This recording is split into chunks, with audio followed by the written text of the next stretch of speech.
Okay, so we're going to talk a little bit about graphing position versus time. So normally we have, standard algebra graphs would be y versus x or something like that. And so today we're going to look at graphing position. We'll call it x. This is in meters, say, versus time, which might be in seconds or something like that. These could be miles and hours or something.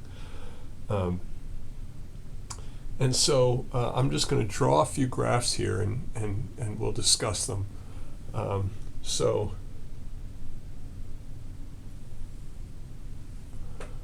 Ask yourself what that object is doing. This is time and this is position, right? And once again, even though it's on the vertical axis, we can have the position as just the horizontal position on the number line, just like we've been talking about, right? And so hopefully you can see when you look at this that the position is constant, right? The position is measured on the vertical axis here. And so as time goes by, the position is not changing. And so this is a stationary object.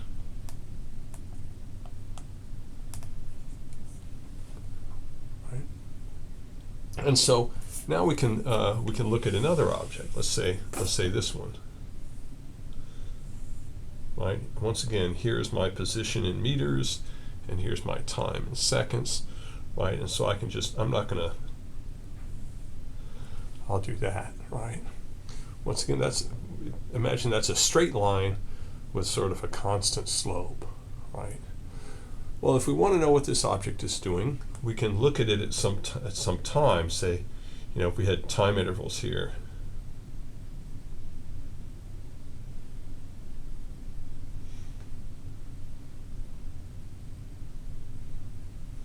Right. And so at this time, it's approximately at this position, right? At some later time,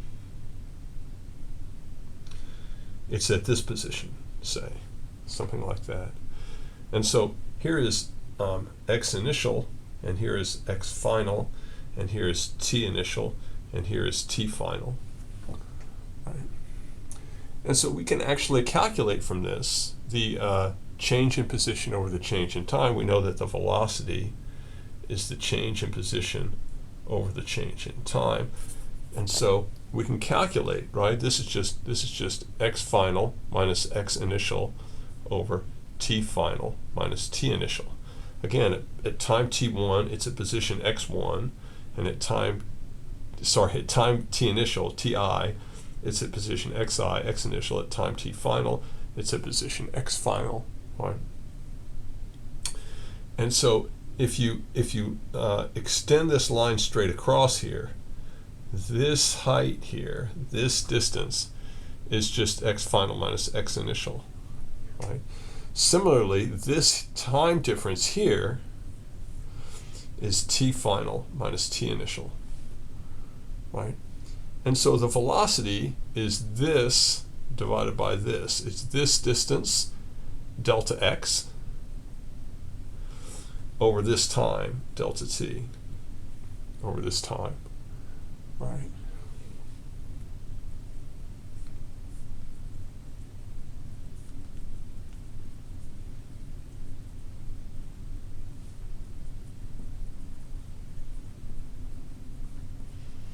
On a position versus time graph,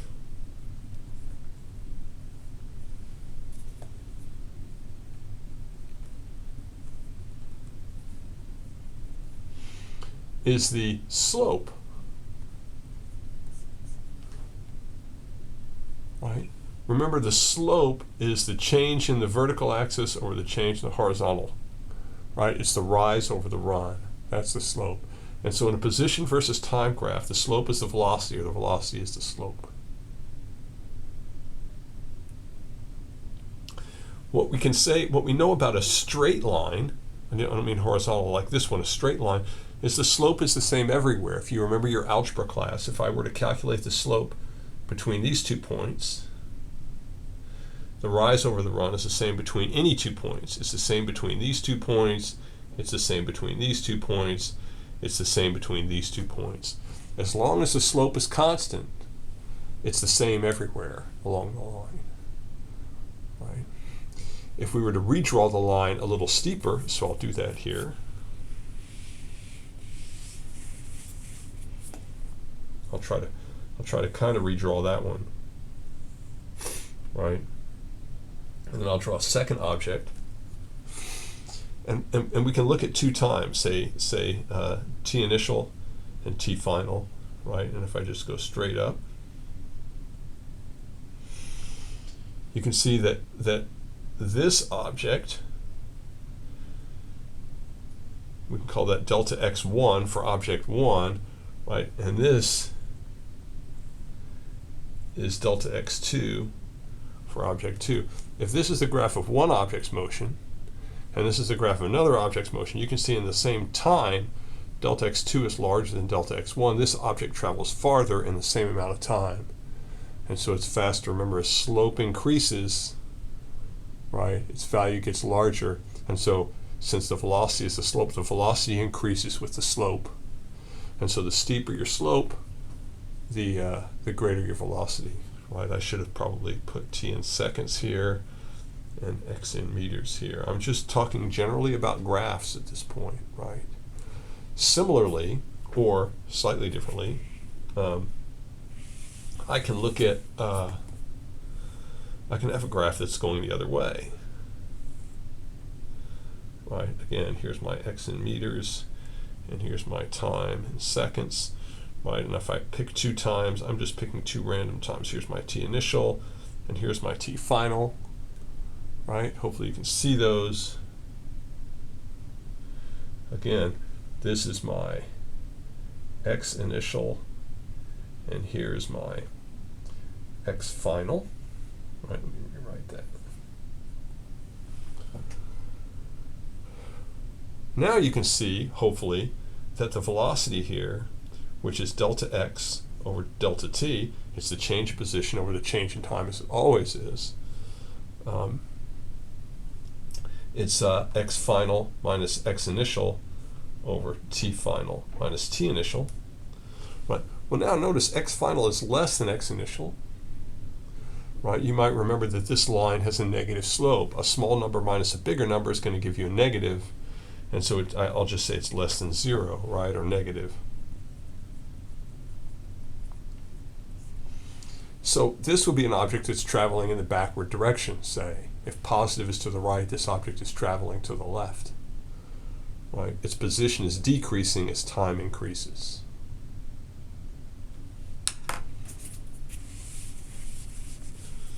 So now let's look at something a little more complicated. Right?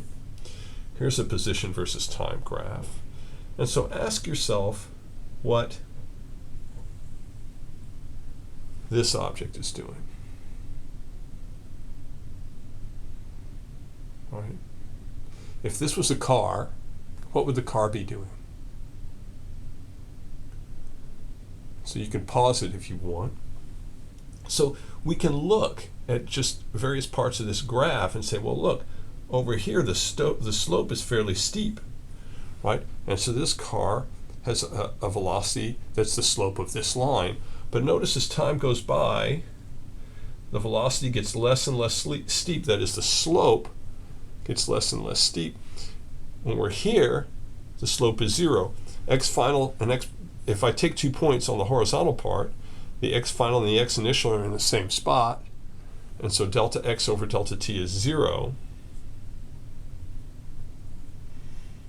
in this spot, whereas it's not here.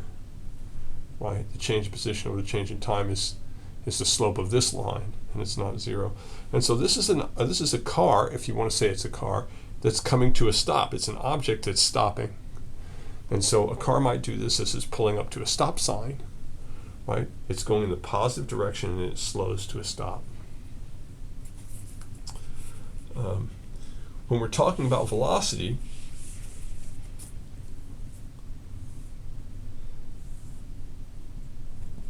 notice if I draw the line here, well, let me do it a little better.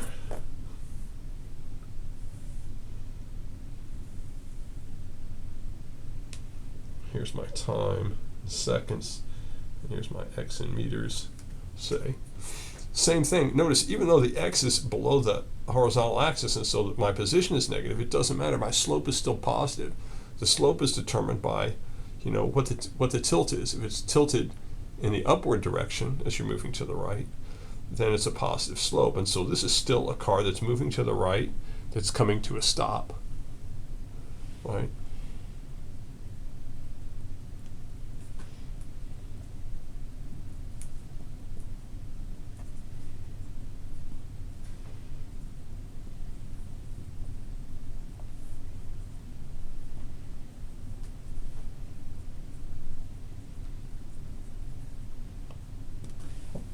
Right? It's an object that's moving in the plus x direction, in the positive x direction, and coming to a stop. Do a few more of these.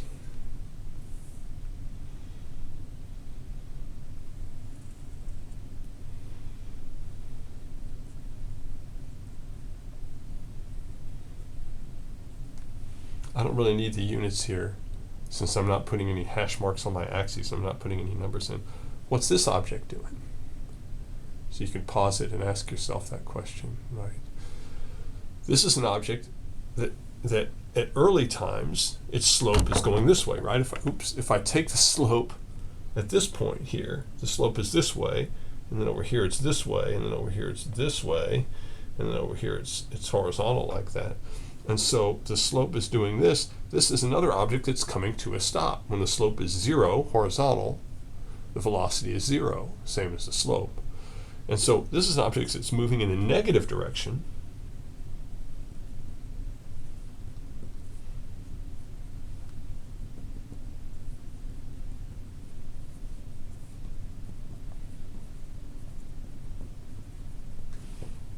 And stopping.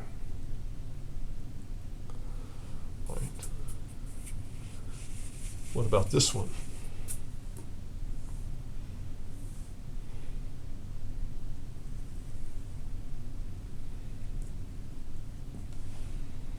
So ask yourself, what's its velocity here? What's its velocity here? What's its velocity here? This is an object that started out at rest and then took off, going faster and faster. So this might be after the car came to the stop at the stop sign. Now it takes off and moves in the plus x direction. Notice that its position here is negative, but that doesn't say anything about its velocity, because the velocity is the change in position. All right, its position is negative because it's below the horizontal axis, so x is negative down here. All right, but it has no effect on the velocity. The velocity is just which direction it's going, whether that's positive or negative.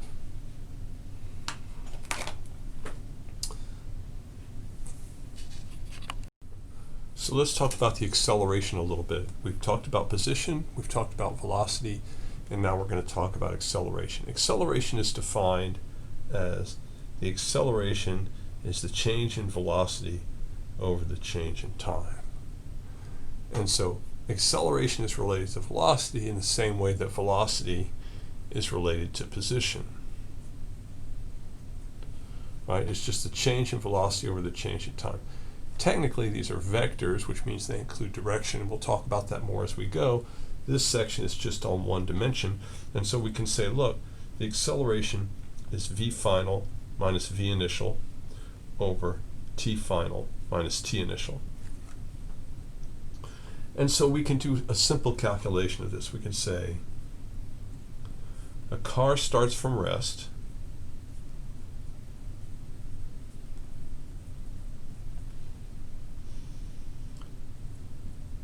and accelerates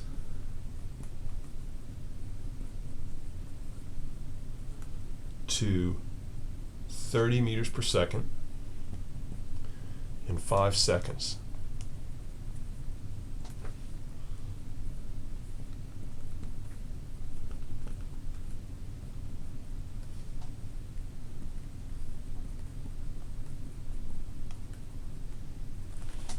Determine its acceleration. Right. Well, here's our formula for acceleration. And so we just need to find out what these things are, right? We can say the acceleration is v final minus v initial over t final minus t initial. Right. And so we have to look at the problem. Well, the car starts from rest. What does that mean? That means, and by the way, you should go and pause the video and do these on your own, right? That means that v initial is 0, right? That's what starts from rest means, right? It accelerates to 30 meters per second. You should be able to tell that that's a velocity by the units, distance over time, right? And so this is v final. The initial velocity is 0 because it started from rest. The final velocity is 30 meters per second in 5 seconds. And so this thing is the total change in time, right? It took 5 seconds for this to happen. And so this is just saying that t final minus t initial is 5 seconds. We could pick t initial to be 0, and so we could write it this way if we want. It's 30 meters per second minus 0 meters per second, right? Final minus initial, over 5 seconds minus 0 seconds, or just 5 seconds, right? And so this comes out to 30 divided by, the zeros go away, right? And 30 divided by 5 is 6, and it's meters per second over seconds, right? This is an acceleration, meters per second per second. Acceleration is a rate of change of velocity, and so if you imagine watching your velocity change on your speedometer on your car, it might change at 10 miles per hour every 2 seconds or something like that. You can determine your acceleration from that. You can also write this as 6 meters per second squared. This is the way it's usually written, but either one of these is fine. Those two mean the same thing algebraically. And so that's a typical acceleration problem.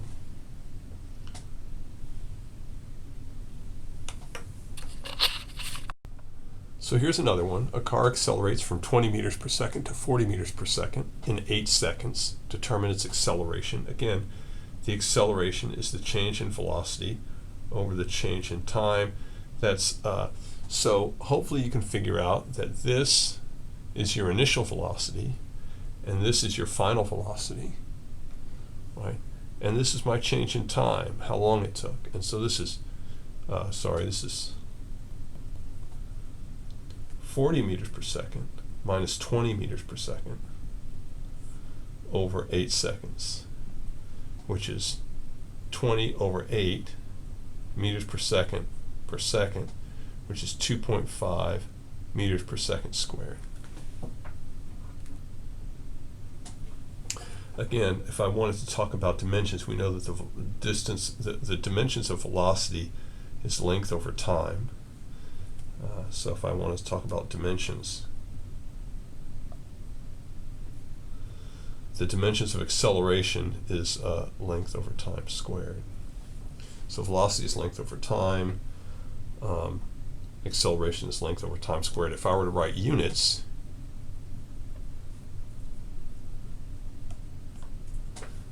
the units for acceleration are meters per second squared. You can use this information when working on a problem.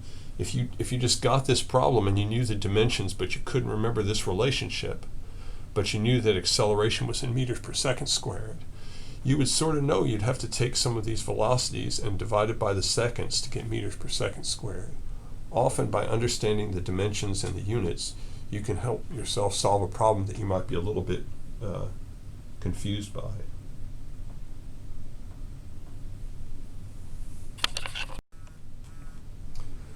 So here are some, well, let's talk about graphs of velocity versus time. Remember, we talked about graphs of position versus time a little while ago.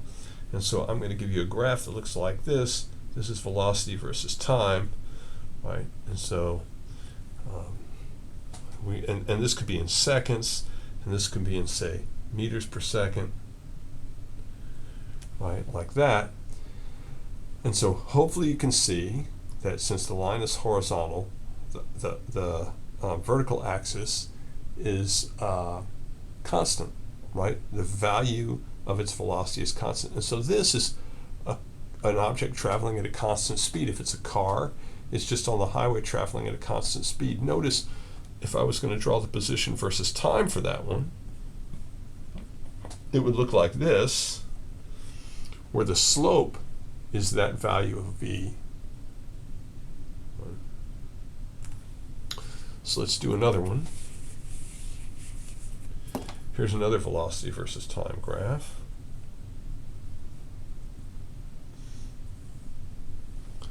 Right, again, that line is supposed to be straight, and so what's this car doing? Well, as time increases, the velocity is increasing. So if I look at, like, t initial here, then this is v initial, right? And there's some later time, t final. I have to go up to the curve and then over to the thing, and this is over to the ordinate, and this is v final, right? So here's v initial here, and here's v final here, right? And so if I want to calculate the acceleration is the change in velocity over the change in time. This is going to look a lot like what we're doing for velocity in a position versus time graph, right?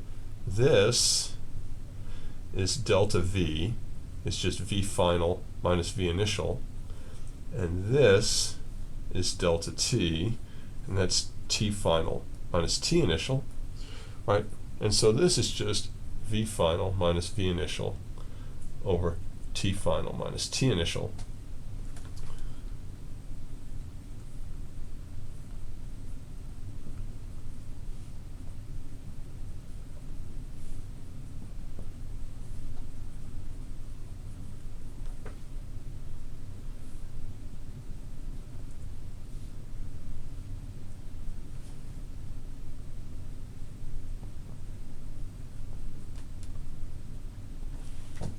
In a velocity versus time graph, the slope is the acceleration.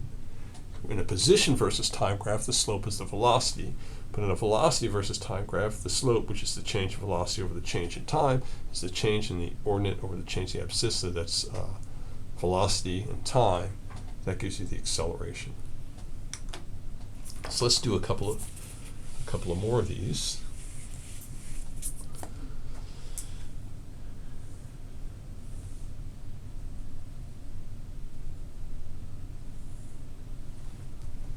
What's this object doing if this is a car, right? Well, if I look at two times here, right, this is t initial, and that's a v initial, right, and here's t final, and that's a v final, then the acceleration, or the slope, which is the change in velocity over the change in time, is v final minus v initial over t final minus t initial, right? Here's the delta t, and here is the delta v, right? That's the change in velocity. Notice that v final is smaller than v initial, and so I'm going to have a negative acceleration. This is a car that's slowing down, right? It's coming to a stop. Its velocity is decreasing as time increases. If I was going to graph the position versus time for this guy, notice I have a large positive velocity here, right? And so I have to have a steep slope here, and the velocity gets smaller, and so the slope is decreasing. And so the slope's going to go to 0 at some point, and so this is what the position versus time graph would look like. The velocity is steadily decreasing, coming to a stop.